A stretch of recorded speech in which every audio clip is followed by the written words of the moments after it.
මාතලේ වටේ land and home අපගේ YouTube නාලිකාව මගින් අද දින සංචාරක ශේෂ්ත්‍රය සඳහා සංචාරක ව්‍යාපාරය සඳහා ඉතාම සුදුසු ඉඩමක් අරගෙන පැමිණි. මෙම ඉඩම පිහිටලා තිබෙන්නේ මාතලේ නාවුල නාලන්ද ප්‍රදේශයේ.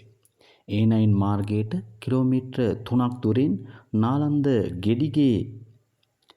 ගෙඩිගෙට කිලෝමීටර් 5ක් පමණ දුරින් මෙම ඉඩම පිහිටලා තිබෙනවා. මෙම ඉඩම අක්කර 1යි කාලක භූමි ප්‍රදේශයක පිහිටා ඇති ඉඩමක්. සින්නක්කර ඔප්පසහිත මෙම ඉඩම පොල්, ගම්මිරිස් හෝ වෙන එළවලු වර්ග වගා කිරීමට ඉතාම සුදුසු පසක් මෙම ඉඩමේ දක්නට ලැබෙනවා. ඒ වගේ තමයි මෙම ඉඩමේ සිට කාපට් මාර්ගයට මීටර් 350ක් පමණ දුරක් තියෙනවා. ඒ වගේම තමයි සංචාරක ව්‍යාපාරයකට කබානා ඕනම දෙයක සකස් කිරීමට ඉඩම වෙනත් සංචාරක ශේෂ්ත්‍රය හා සම්බන්ධ ඉඩම ලක්ෂ 80ක් වැනි මුදලකට ලබා දීමට අයිතිකරු තීරණය කර තිබෙනවා. ඔබට අයිතිකරු සමග සම්බන්ධ වී ඔහු සමග සාකච්ඡා කර වටිනාකම තවදුරටත් සාකච්ඡා මාර්ගයෙන් විසඳා ගැනීමට ඔබට හැකියාව තිබෙනවා.